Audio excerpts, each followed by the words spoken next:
G'day, how you doing? Adam Williams here. Thanks everyone for watching along. Hopefully that's coming through loud and clear.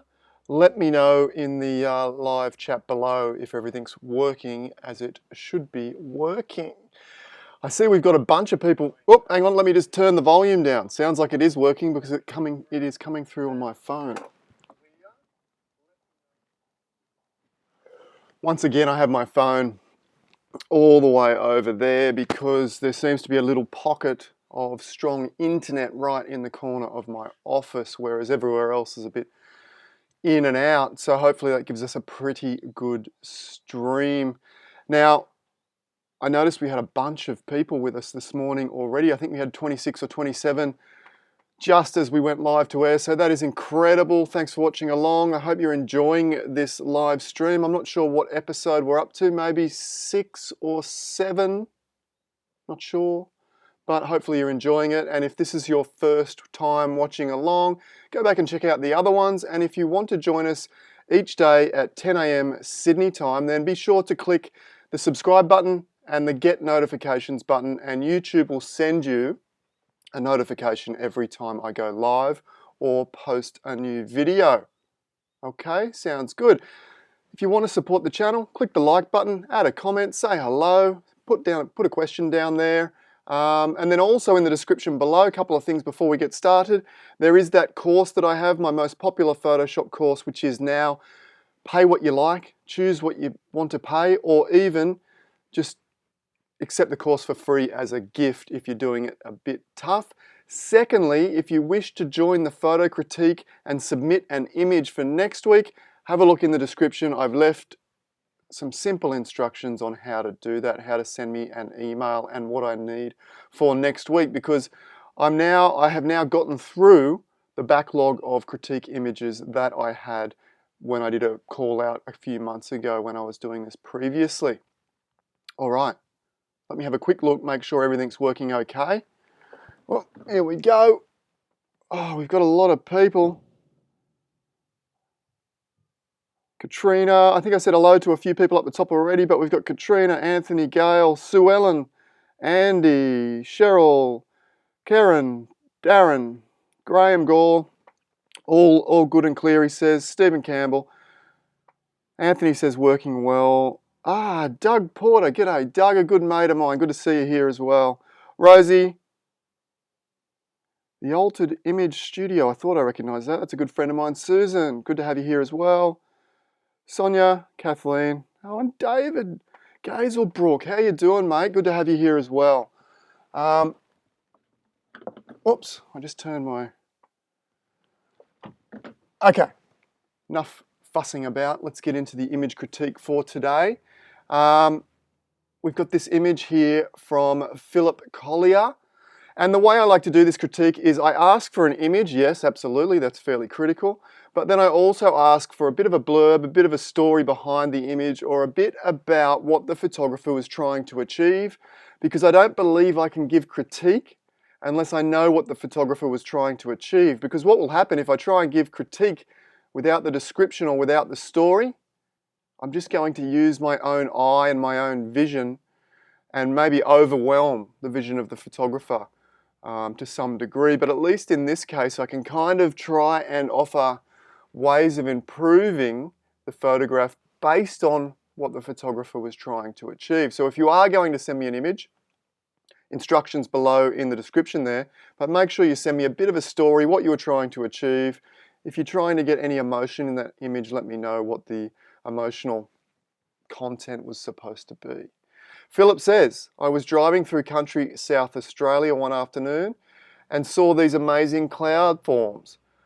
I looked for a foreground quickly, took the photo in a few minutes before the clouds broke up. In Photoshop, I tried to recreate that 𝗵𝗲𝗄𝗏 look that you teach in your courses, as he's referring to me, the 𝗵𝗲𝗄𝗏 look.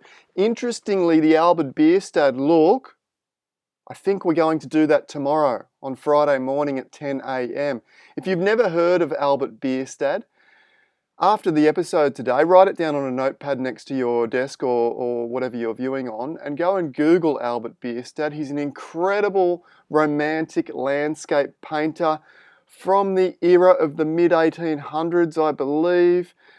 Very dramatic, light exploding out, big clouds, all this kind of good stuff. And tomorrow we're going to look at a technique that I like to do, which is blending long lens or zoomed in lens clouds, so blending big clouds over wide angle images. And I'm not sure if Philip has done that technique here to create a little bit extra drama, but what happens when you have a wide angle photo, often, you probably know this about wide angle photography, is things that are in the background tend to get pushed further back and get a little bit smaller.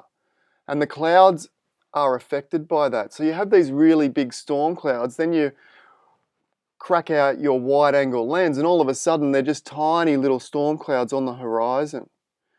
But if we can combine like a 100mm storm cloud photo or a 200mm storm cloud photo over the top of a 17 or a 20mm wide angle foreground, it looks like the cloud, that really dramatic cloud, is sitting above the landscape.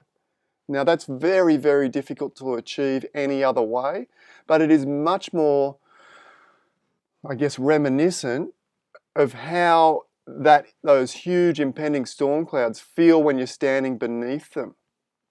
We'll have a look at that tomorrow, I think. Among a few other things, we'll have a bit of a play around tomorrow. Okay, so Philip was going for the 𝗷𝗵𝗂𝗧𝗂𝗏 look, dramatic, lots of light. I think he's done an incredible job. What do you think?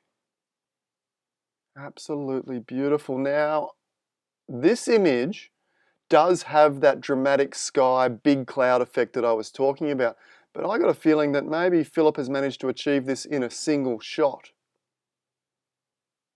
If he has blended this together, he's done a fantastic job. And look at the way the clouds look like they're sitting above the landscape. Very big, very dramatic, filled with life, filled with drama, and that beautiful golden light washing across the foreground. So, I mean, how to improve this image? I really can't offer a lot. It's got a lot of impact, a lot of wow factor. And if we go to our criteria of what I like to look for in my own photography, which is a big, strong subject, great light, and simplicity, you don't always need all three of those. And there isn't really a big, bold subject in this image. Yeah, you have the big light and the big clouds and that beautiful field with the leading lines, but not one of them is really the main subject in my opinion. Maybe the field, maybe it's the sky and the light, okay? Not really a standout main subject, but it doesn't need one. It doesn't need one. The light is that incredible and the simplicity is beautiful, and you have those beautiful central leading lines that are pulling you back to the horizon and really, excuse me, inviting you into that scene. The image is also beautifully balanced, and the horizon line roughly on the rule of thirds. So when you're deciding where to place the horizon, it often has a lot to do with the story you're trying to communicate in the image. So when Philip stopped to grab this photo, you need to run through a couple of different scenarios about what you're trying to achieve. And I think for Philip, he's identified that the main interest point in this photograph, as he said in that description in fact, was the sky, the big clouds and the light. So it doesn't make much sense for Philip to frame this up, in any other way. If we come down and we framed up in the reverse like this, zoom in a little bit, and made it all about the field and 1/3 sky, well, we lose all of that drama in the sky as we go back. Okay, so it just makes sense. So what I'm trying to say is, once you have an idea of the story of the image or the subject of the image, and in this case I am now going to say that the clouds and the light is absolutely the subject. Once you have an idea about that, it makes composition much easier, because when we go to choose where we're going to place the horizon, well, if it's all about the clouds and the light, we will go 2/3 sky and 1/3 foreground, more than likely. Okay, so it makes all that much easier in my opinion if we start with a subject in the first place. There is one little thing that I can see now, a little bit of an eagle eye has picked up, there is just, let me grab the arrow tool, and it's hard to see, but there seems to be like a duplication of some of the detail down the right hand side. And this is not something that, you know, it's taking me all this time to pick this up, but see how this line of that cloud there is also the same as that one there, and it seems to be a replication in these little wave formations here, these little sweeps here. Anything else? I could be wrong. I could be wrong. Maybe it was just a, you know, a natural, and the more I look at it, the more I think I am wrong. It looks like a duplication, but maybe it's just the wind formations have whipped those two clouds into exactly the same formation. So let's disregard that, but keep an eye out for that, those kind of things. If this was my image, because it looks a lot like a duplication, like a blend of two clouds over the top of each other, I might just clone stamp out or change a little bit of that formation there, just to take that away. And look, it doesn't matter on an everyday level, but if it was going to go into a high level competition and a judge might pick up on that, they might say something, they might take off a point or two. Look, it looks like there's a little bit of a duplication down in that cloud there. I don't know, but I might take that out anyway. For me, if it looks like it's been modified, and even if it's natural, I still try and fix that up. Okay. Beautiful image, Philip. I mean, if that's not already printed on your wall, absolutely go and print that one. It's an absolute beauty. Let's move along. What do you guys think? Did you enjoy that image? I certainly did. Okay, Santosh. Santosh is one of the most talented photographers I know. He is an Easy Way student of mine, but to be honest, he had all the skills, I think, and a lot of what makes a great photographer before he joined my courses, I believe. Which, you know, I mean, we all start off at different levels. Me myself, I struggle. I don't have a great deal of natural talent, I don't believe, but I work pretty hard, and I'm always looking to improve. So don't worry about the whole natural talent thing. Just work hard at what you do and always try and improve. And it's just a slow progress. You'll eventually look back in a couple of years' time and think, wow, you know, is that what I thought was a good image? And, you know, look what I'm doing now. Anyway, Santosh says, I want to draw the attention of the viewer to the shape created by the small cascades behind the raging waterfall, as that is what attracted me to take this image in the first place. But I'm not sure the final edit does justice to it. The story is quite simple, looking beyond the obvious, but I'm not quite sure, looking beyond the obvious, but I'm not quite sure if that is conveyed powerfully enough. Would love to hear your thoughts. I mentioned in the last critique that reading out aloud was like one of my biggest phobias back in high school, and it's bringing back those nightmarish feelings as we read this critique here. So excuse me if I stumble and stutter a little bit. Anyway, no big deal. You don't need to know about that, do you? But I'm sure a lot of you know what that feeling is like when you're in English class at school and they say, you read the next paragraph, and you look down and it's half a page long. You know what I mean? So Santosh said, what did he say? I want to draw the attention of the viewer to the shape created by the small cascades behind the raging waterfall. And that is what attracted him to the image in the first place. The story is quite simple, looking beyond the obvious, or to look beyond the obvious. Okay, so this is a small cascade running down a rock face, and the white we see is the raging waterfall, behind the veil of a raging waterfall. And I think he's done a really good job. There's no doubt in my mind that the subject is these beautiful fine white streams against the dark black rock. I'm not sure. Ways to improve or potentially change this image and then compare. So it's for the artist to decide. But I'm thinking, my first initial instinct is, yes, I'm really enjoying the image, but maybe a square crop. Let's just try. You know, Photoshop a lot of the time is just about trying. different versions and seeing what we like. And look, I'm sure Santosh has tried this. I'm not really digging that central one there. Is there a more interesting? You know, that section there is, to me, is really interesting. If we click yes, is that, let's just go back, compare before. Does the longer version add more? And it depends, maybe, you know, if you were selling this image commercially, it could be a great hallway image in that vertical orientation, but it's probably, you know, a square image is maybe more sellable, maybe. Who do I know? I don't sell any prints, do I? Really? Maybe sell a couple a month if we're lucky. But if you do sell a lot of prints, is Tom Putt watching? Tom, let me know, is square format, does it seem to sell better than that long vertical format? Who knows? Maybe Santosh doesn't care about selling prints either. And maybe that doesn't really matter right now. Other forms of improvement. You know what? The white in the background, I can see in some areas the rushing water, like here in particular, the rushing water there.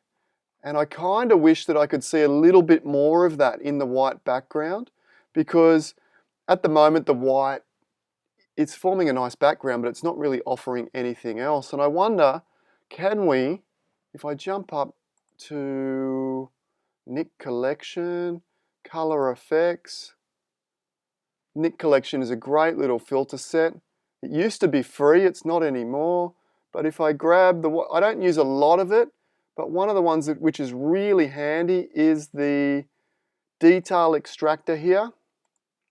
And what I'm going to try and do is try and pull back some of the detail in that white water. That's probably too much.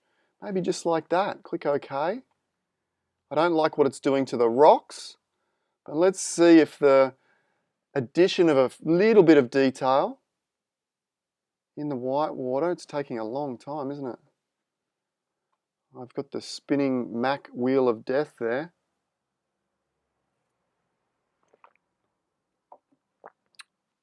Oh, great, great. We've just lost Photoshop. Let me open that back up. The joys of live streaming, everyone. There we go. We've done about 6 or 7 of these live streams and haven't had a meltdown. And we have now.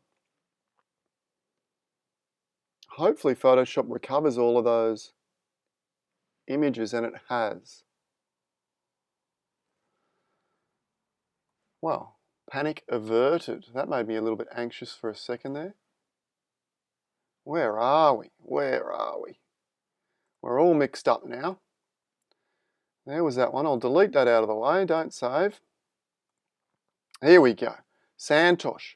Do we risk it again? Let's try. Come on. Filter. Nik Collection. Color Effects. That was a bit nerve-wracking, to be honest. Imagine if all those photos weren't there when I came back. That would have been something, wouldn't it? Click OK. Nope, it's not enjoying that combination, is it? All right, we won't try that again next time. We certainly won't try that anymore. Please, give me the photos back one more time. Whew, here they come. Here they come.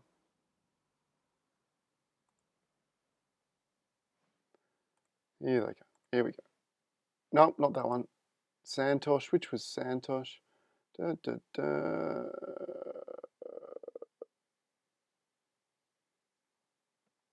Is it that one? Nope. Just bear with me. Bear with me. Excuse me. If anything, it's funny watching me flounder around, hopefully, isn't it? In a semi-state of panic. Not really. It doesn't really matter. Although I don't have a backup. If it went down, I didn't have anything else to show you. But we're not going to go to NikFX. Santosh, if you have NikFX, try the detail extractor. All I was trying to do was maybe pull some detail back out of those whites. Not a lot, just a hint. I don't want it to dominate the image. I think it should be a secondary element, and it adds a great deal of depth going from the black to the white, but maybe just a hint of detail in those whites would be nice. Other than that, mate, great image, great abstract. Let's close that one down and move along to the next.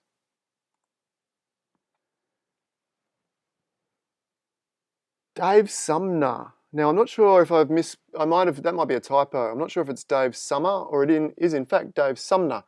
I think I copy and pasted it, so it probably is 𝗏𝗃𝗪𝗏. Okay, Dave's left us some shot settings. So it was taken on a Canon 40D, 1/1000th of a second, so really quick shot. Aperture of 5.6, so relatively wide open, ISO 100, and a focal length of 400 millimeters, which he's put there. I guess the equivalent is 560 on the Canon 40D.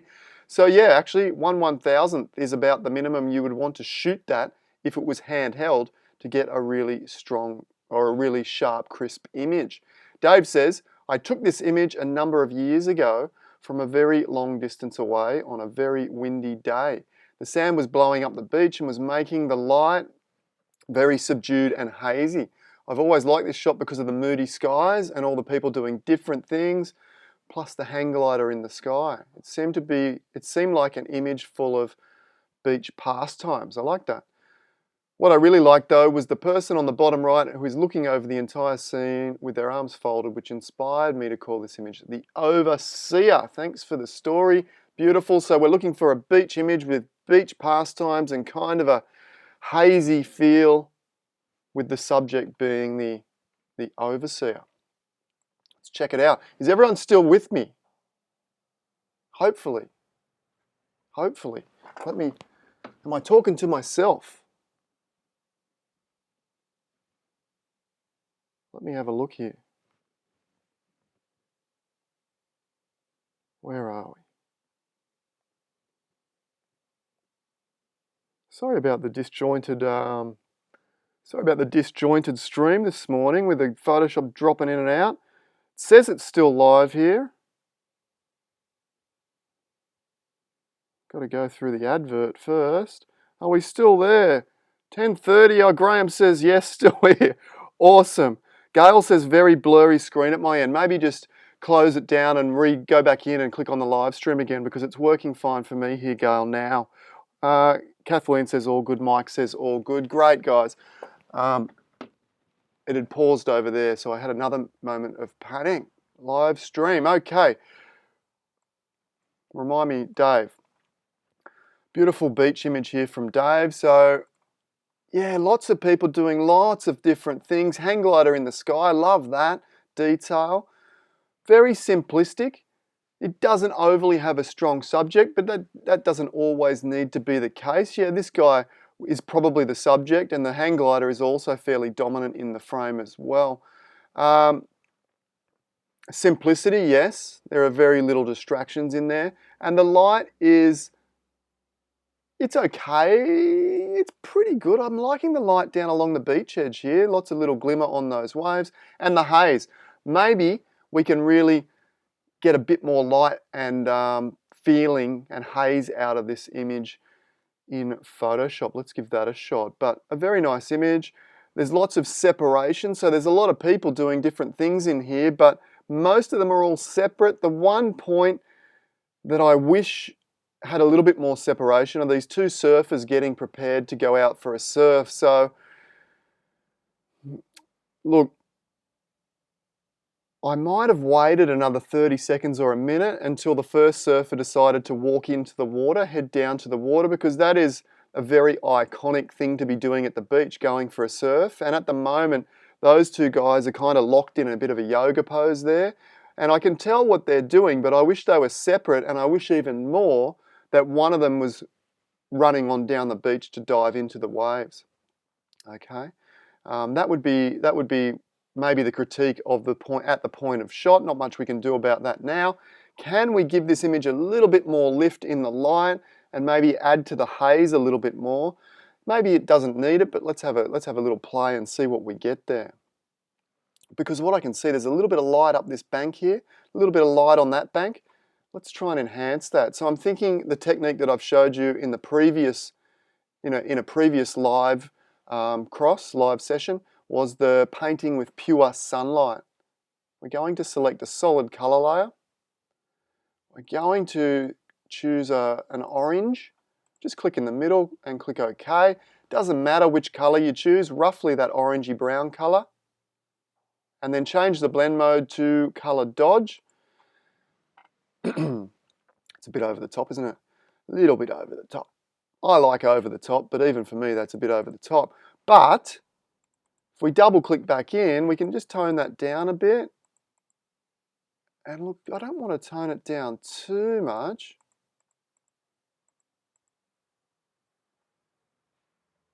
Let's leave it pretty intense and just brush it on with a really soft brush. Command or Control I. B for brush. Let's lower the opacity of this brush right down 6%. Hopefully I'm not going to crash Photoshop. I don't think I am. I think that was a 𝗃𝗵𝗃𝗃𝗃 thing, using up a bit more of my processing computer power, and because I'm live streaming with a program and this, that and the other, it was a little bit too much. Can we see that already? Like I've only brushed in a little bit, but look, can we see? For me, that's just adding this technique. Like jump back to a few live videos back and you'll find it's in my top 2 techniques to make your photos pop, and I explain this technique in great depth there and do a few examples.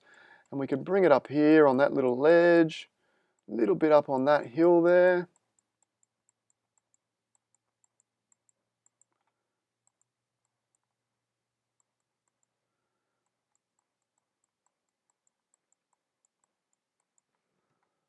Look at that already. I mean, I think, again, I've probably gone too far, haven't I? Maybe let's just lower that opacity a fraction. Let's keep it a little bit subtle. And then, do we want to add a little bit more sea haze, just to enhance that haze? We can do something similar again. Solid color layer. And we will choose an orangish, like a similar color to what we had before. Maybe something like that. Quite bright though. Up there somewhere. Click OK. And then we'll lower the opacity. Something like that. Click on the mask, Command or Control I to invert. We'll get a really big brush. I can bump that opacity up a little bit now, 15% or so. And we can enhance.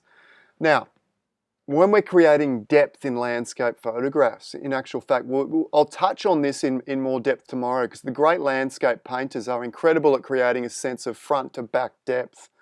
Now, one of the ways to do that in our photography, or one of the main ways we do it in photography as photographers, is through perspective. So that diminishing perspective. So imagine a set of train tracks. They start off quite wide in the frame and diminish into the background, or a row of trees or something. The trees start off really big and they get smaller as they diminish into the background. That perspective is one of the main ways we tend to lean on in photography to create our depth. Now, landscape painters do the same thing, but they go much, much further. They use contrast and color to also create depth. And one of the best ways to create depth in a photograph and in a landscape painting, if you like, is to have or reduce the contrast from front to back. So if we have really bright highlights and dark shadows in the foreground, but then in the background they're a bit hazy, so essentially adding haze. So see how this is the blackest hill? Honestly, it probably shouldn't be. If we want to create depth, it probably should be a bit hazy like this. And even the hang glider probably should be a little bit hazier back there, okay? And then let's just darken the foreground a little bit, particularly that foreground hill, and let's see if I can create a greater sense of depth here. Yeah, we will, just like that. Command or Control I. Okay, so that one there, and this one can be a little bit darker there. And let's see, let's just turn off those 2 layers. Before, and then can we get a better sense of depth now maybe? Push that hill back by putting that haze over the top, and essentially all I've done is reduce the contrast and made it a bit brighter, I guess. Because if you've ever stood at the top of a lookout, and I'll do some demonstrations. So tomorrow, I've just had tomorrow's grand idea. Tomorrow we're going to look at that technique of blending in big bold skies over wide angle images, and I'll also talk about creating depth within our photographs, some techniques to do that, similar to what we've just done here. Okay, so we'll touch on that in a bit more tomorrow, but let's have a look. Let's go back before, after. A couple of simple little techniques there. Haven't really changed the image. I've just offered a different view, add some depth with a little extra haze there, add a little bit of extra light with that painting with pure sunlight. I think it works. I don't know about you guys, but I think it kind of works. Let's close this one down. Now, I noticed that my image was here from yesterday. So if you didn't see our live feed from yesterday, I edited one of my all-time most popular images, but I forgot to show you before and after at the end. So a great little example of what we did yesterday. Jump back and check out that video if you're interested in seeing how this image went from that. Okay, and we spoke a lot about adding more interest to the subject, because at the moment this raw file, it's a bit busy and it's got a lot going on. It's got a strong subject in the middle and it's mainly standing out through that isolation and its relationship to the background. But if we add more light, more contrast and more color to the subject and remove that contrast and color from the surrounding areas, we can make a more impactful image with a more obvious subject. Have we managed to achieve that? I don't know. It's not my best edit, to be honest, but it was a good little video, and I think we did manage to really highlight that subject and make it the star of that particular image. Let's close that one down. We've got a couple more. This one sounds good. 𝗀𝗵𝗄𝗃. I took this image driving home to Perth after a fantastic trip through the Stirling Ranges. I passed this lone tree on a small rise on a farm in the Great Southern region. The wispy clouds and grain added to a quite striking image. The scene gave the immediate feeling of absolute loneliness, but then you realise the tree has stood firm and proud for many years against the forces of man and nature, portraying amazing resilience against the odds. I love the story. So we're expecting to see a lone, singular tree in a field of wheat, I guess. Beautiful. Very simplistic. Very simplistic. Interesting composition with minimal foreground and a big, big, big sky. That tends to lend itself to a sense of open spaces. It often, because there's no real drama in the sky, it also tends to lend itself to a sense of peace and space and tranquility. So contentment I'm getting from this image as well. And Graham did touch on that to a degree. And look, for different audiences, you're going to read or get different things from this. So loneliness, yeah, the lonely tree, but then you realise firm and proud for many years, portraying resilience against the odds. Okay, well, I'm even getting a sense of the tree is lonely, but you're saying proud and resilient, and I'm getting a sense of contentment from the big bold sky as well. How could we improve? Well, depending on what you're trying to say with the image, maybe the crop could be improved. I feel like, no, maybe not, because now when I contemplate that, I was about to say I feel like the tree's a bit lost within the big frame. But if you were trying to portray a sense of that loneliness and feeling lost in a big wide world, then you would have a small subject in a large wide open space. So the space would almost overwhelm the subject, okay? So that can definitely be a narrative to this particular story as well. But depending on the story, you could play with the crop, because I think it would potentially, it could potentially change the narrative depending on, you know, you can see a lot of people would be tempted to really frame this in. Maybe something like, well, even on the rule of thirds, if you like. A lot of people would be tempted to go with a crop like that. It's not really doing it for me. Is it doing it for you? Not really doing it for me. Command or Control Z. We could lose a bit of the sky. If you wanted to go for a more dark and what's the word I'm searching for? Dark, gloomy, overbearing, foreboding, and that kind of feeling. You could go with something like that, and then we could look at, you know, darkening the top of the sky or something if you like. Whoop, what are we doing here?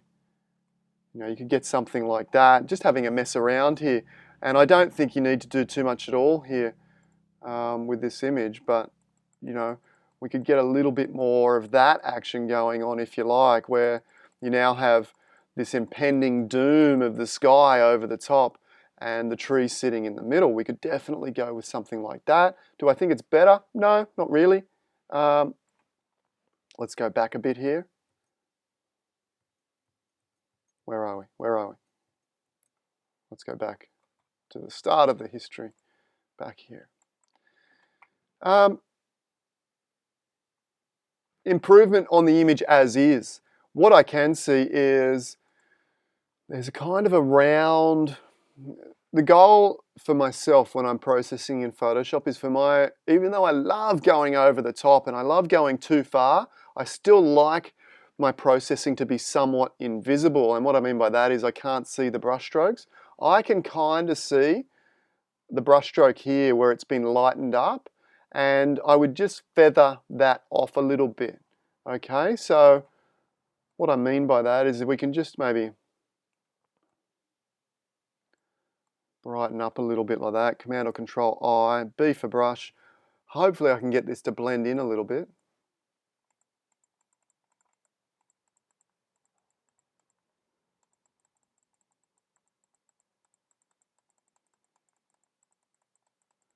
Okay, maybe, yeah, a little bit more. Oop, that was too much at the end, wasn't it? Back to a black brush, X.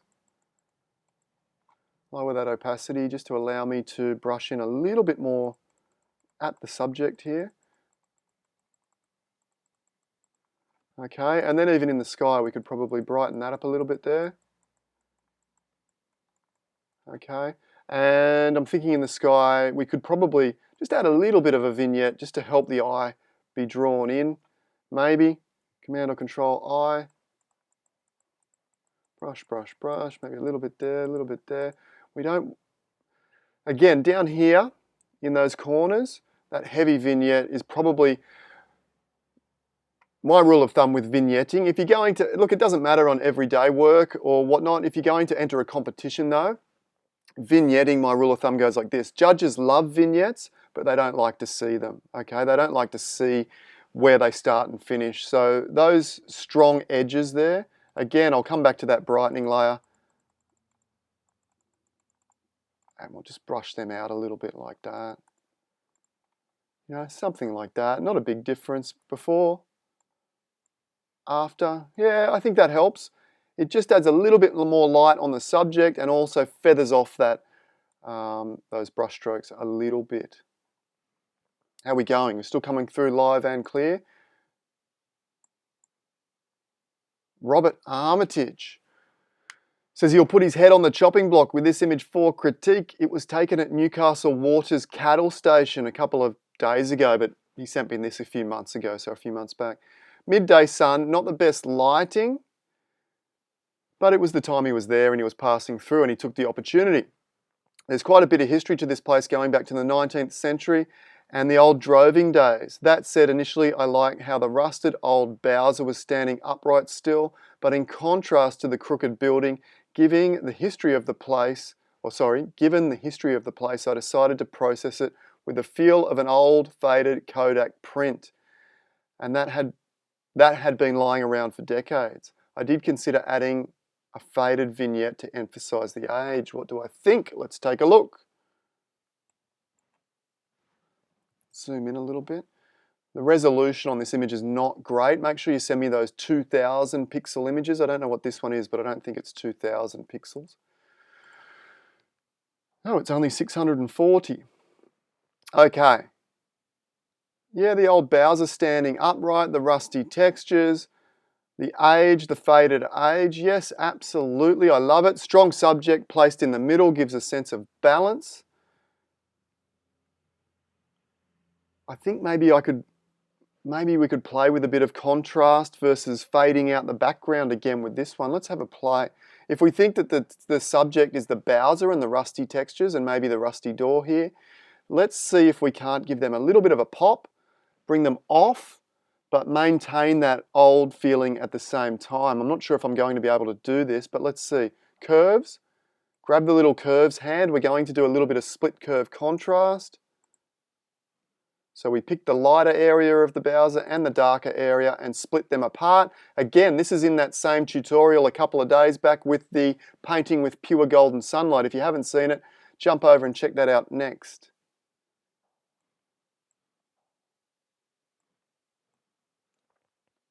Okay, there we go. We get a little bit of pop. Invert that, B for brush.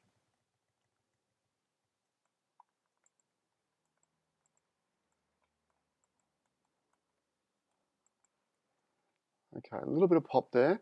Let's haze out the background a little bit.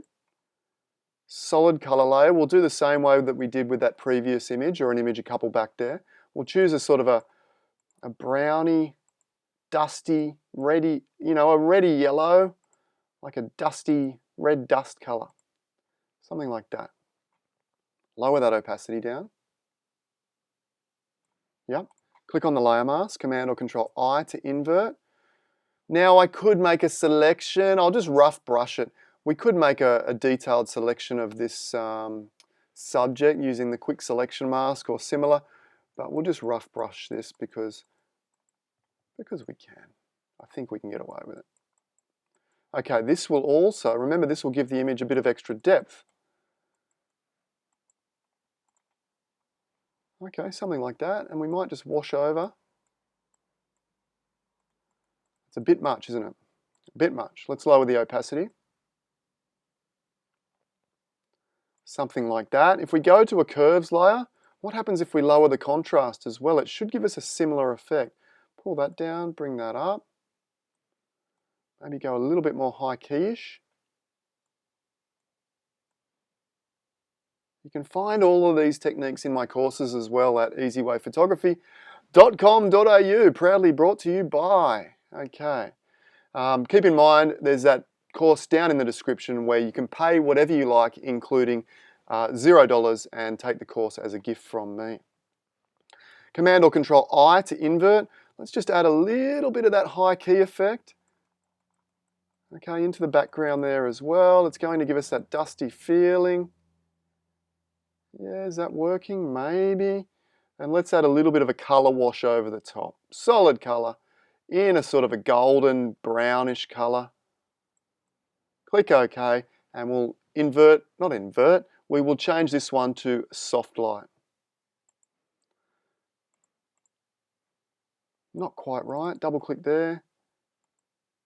Yeah, a little bit more red. Yeah. Look, I would play around with an image like this for maybe even hours. I think we could brighten it up even a bit more. Maybe bring the black points up. By bringing the black points up, we reduce the contrast and maintain that dusty effect. So I'm quite enjoying that now.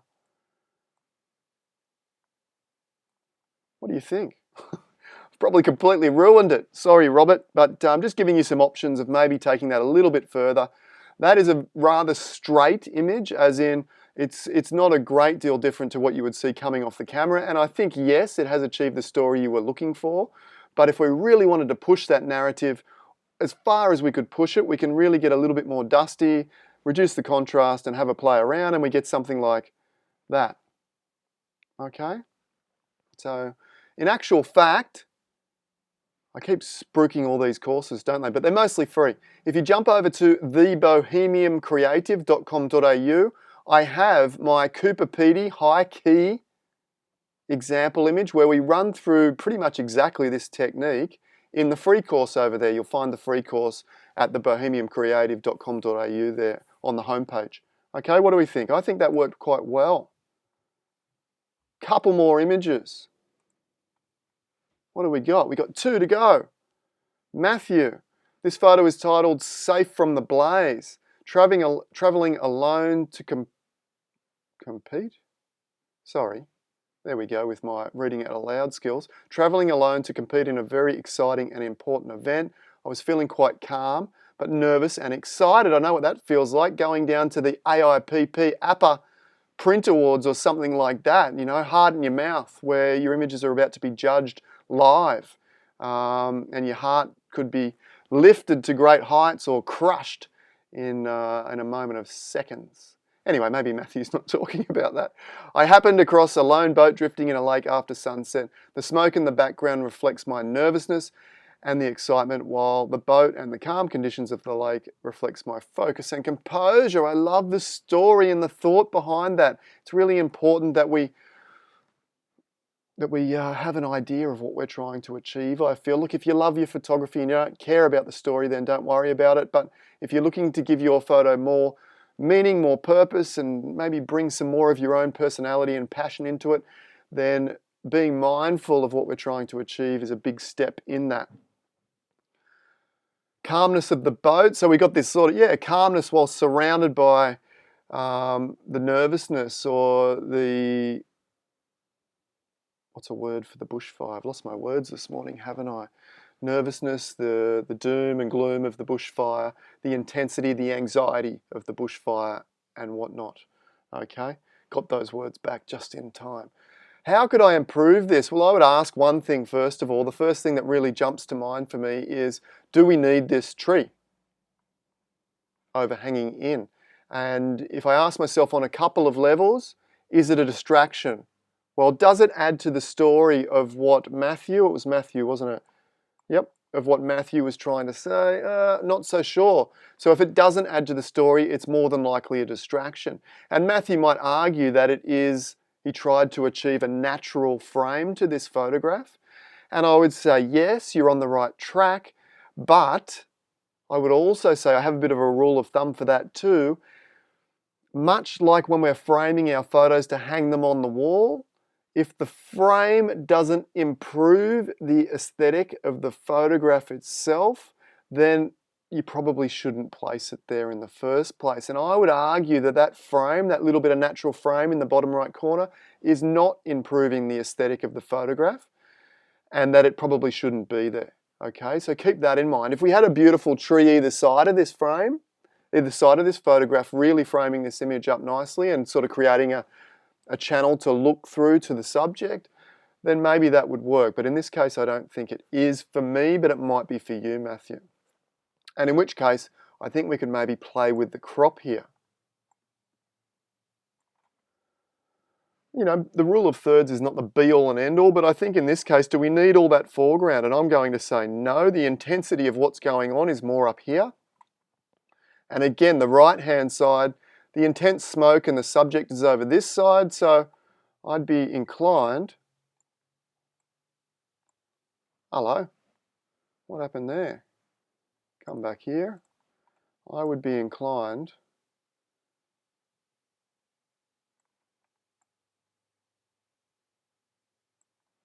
to maybe have a play with that. Now, many would argue that maybe the boat should be on the rule of thirds. I'm not so sure. For me, it's got a little bit of balance. You got the boat and then the piers kind of balancing, and the heavier weight of the intense smoke and light over this side kind of balancing that image. Something like that. Let's have a look.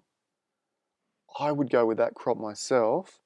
If we go back, where are we? Back to that one.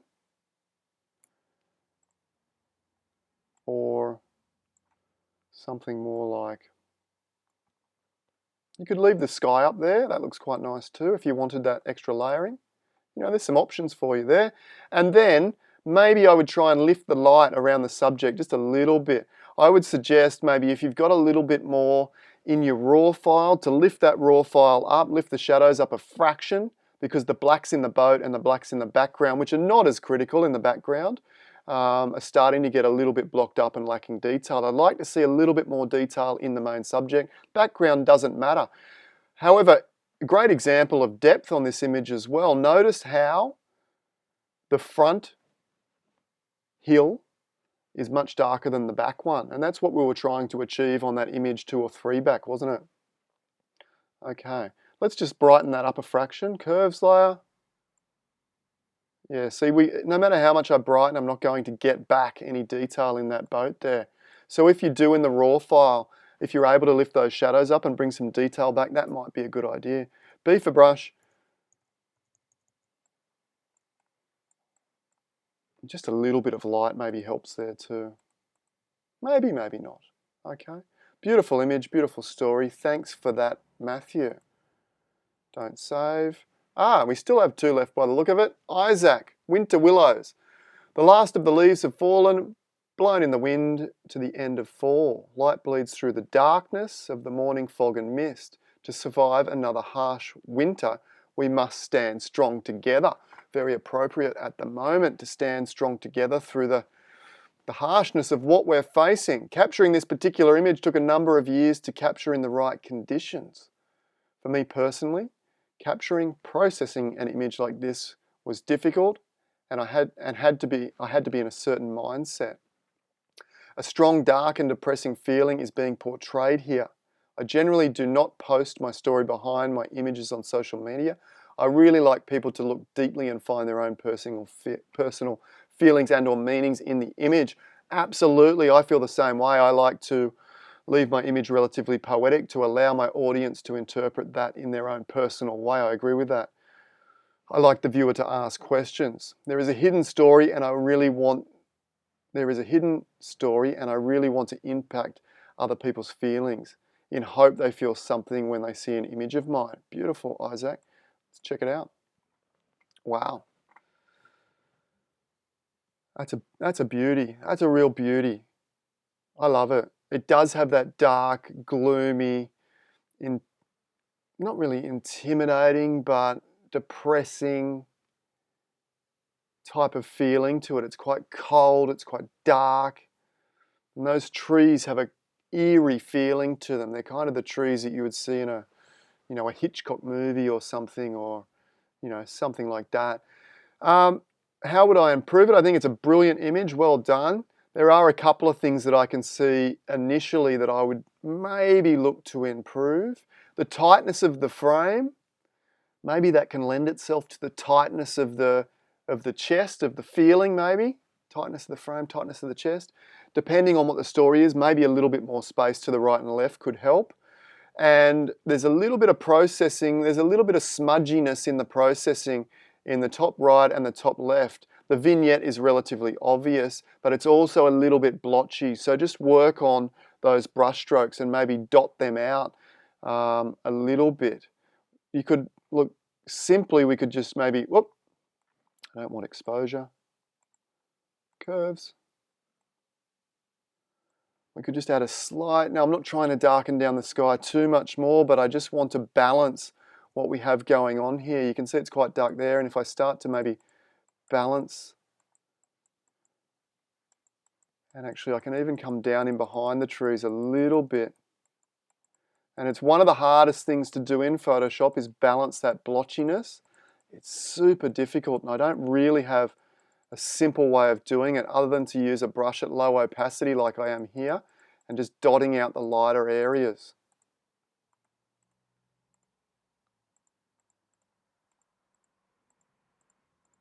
Just like that.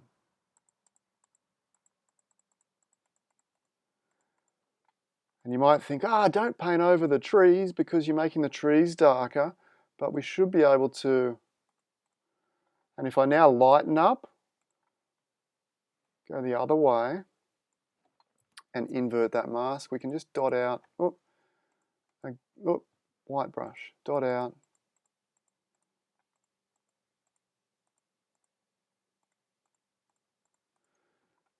I'm not sure if you can see that blotchiness. It's kind of like someone, you read a newspaper and then touch a white piece of paper. It was just a little bit smudgy, a little bit blotchy in the tones, and it's one of my pet things that I really like, smooth tonality throughout my image. And look, for this image, it's probably just the difference in the fogginess of the image, to be honest. And maybe even with this image, we could overlay a cloud image or something to give it a little bit more of that foggy sense. Something like that. But before we do that, let me jump back to the darkening layer where I darkened here and remove that from the tree. So we're going to use Blend If, which I've touched on a few times. You'll find this in my courses in great detail. we're going to use the underlying slider here and use the black slider to pull it. If I zoom in, you'll see it pull out. See that tree there? Quite dark. I've darkened it, and as I pull it, it will return back to where it was before. So now we've only darkened the sky behind the tree, which was my intent, and not the tree in front of the sky. Okay, and even that, we could probably lower the opacity a little bit. So we've removed that. Yeah, absolutely. I think this is a magic image. Not really much needed to be done. Whether you want to or not to remove that blotchiness, and I haven't even completed that yet, it's still a little bit blotchy. It probably doesn't need to be because it probably adds that sense of difference between where it was foggy and not foggy, etc., etc. Maybe try overlaying a cloud image over the top and paint that in at a low opacity to get a little bit more of fog on the water here. Just having a play. I think it's a brilliant image, doesn't need much at all. Last one, we've had a big day today. Couple of hiccups. We're at the last one. Alan Park says, in the processing I wanted to communicate my feeling of a safe place. While the sky was quite foreboding, that was the word I was looking for before, the 𝗃-stacks gave me a very solid and secure feeling against whatever the clouds could bring. The rays of sun breaking through the clouds, which highlighted the green bushes on the top of the stacks, provided me with warmth and security. Alan Park is one of my students at 𝗍𝗵𝗄𝗏 Photography. And a big congratulations go out to him because he won the Focus Seascape Image of the Year award last year, which is an incredible achievement. And he's got a really dramatic image here, and it's much in the style of the image that won him that Seascape Image of the Year last year for Focus. Beautiful, beautiful. 𝗃-stacks highlighted. Beautiful rays coming from the sun here, absolutely. I think it's a very dramatic image and he's done very, very well. I love over-the-top processing, so don't get me wrong here, Alan. I love pushing my images really, really hard, but I feel like some of the details in the image have started to degrade a little bit. Now, I don't know whether I get the feeling, my inclination is it could be through something like clarity, really ramping up the clarity in Lightroom, or one of those hectic contrast filters in 𝗃𝗏𝗃, some of those really heavy, aggressive contrast filters. And don't get me wrong, if you love the effect, then keep doing it by all means, but it's starting to affect the details just a little bit. So I would just keep an eye on every time you apply one of these fairly aggressive filters, zoom into 100% and toggle it on and off, and just take a look and see if you're enjoying every aspect of what that does. And if there's a certain aspect that you're not enjoying, see if you can achieve the effect that you're trying to achieve in another way without bringing along some of the negative effects of what some of these filters can have. And look, it's not obvious. There's a little bit of kind of light haloing on these rocks here that you will get from sort of clarity or high pass filter sharpening or something like that. A little bit of light bleed up around here, which could be just from brushing on. So I would say, and this is coming from me, maybe a smidge, like knock back 5%, get a little bit more subtlety. But who am I to say that? In saying that, you know, if you want to get more drama, you could maybe darken the sky even a fraction more. But just work on those light bleeds. Just work on those light bleeds a little bit. And I would also suggest that maybe that this one is the strong subject and this one is the secondary subject that's adding a bit of visual balance, okay? Balance to the image. So in saying that, maybe the intensity of the light on this one doesn't need to be quite so intense so that we can really focus our attention on the main subject here. Okay. I think that's about it. Sorry about the few hiccups and ups and downs. Let me grab the phone and I'll check if there's any questions. Oh, have we got any questions? Tom Putt, you're intense. Thanks, Tom. I'll take that as a compliment. I don't know if it is or not, but Tom Putt, love your work, mate. Let me scroll up the top here. Crikey, we've got a lot of questions here. Yes, I think that's saying we're still going good. Yeah, can hear you, mate. All good in H. Okay. Yes, okay. 46 people, new live stream. What's that word when we're all watching together? Concurrent. Oh my God, where are my words gone today? I had a good sleep last night, but I think I lost all my words when I woke up. That's a new record. I think we peaked out at about 34, 35 yesterday. So make sure you tell your friends, let's try and build this into something. It helps, you know, with my channel, and look, it helps with people signing up for courses, and at the moment, you know, we're all trying to survive, and I'm no different. The course sign-ups have definitely taken a hit over this period as people's money gets tighter with what they do with that.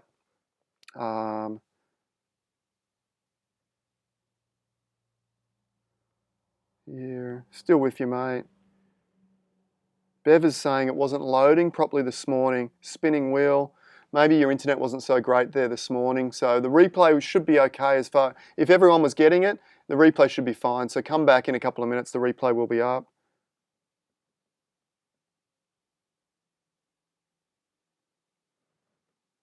Lots of mystique here. Great image, lovely image. Blend if, very clever once you get the hang of it. Yeah, look, blend if is the most powerful processing tool that Photoshop has.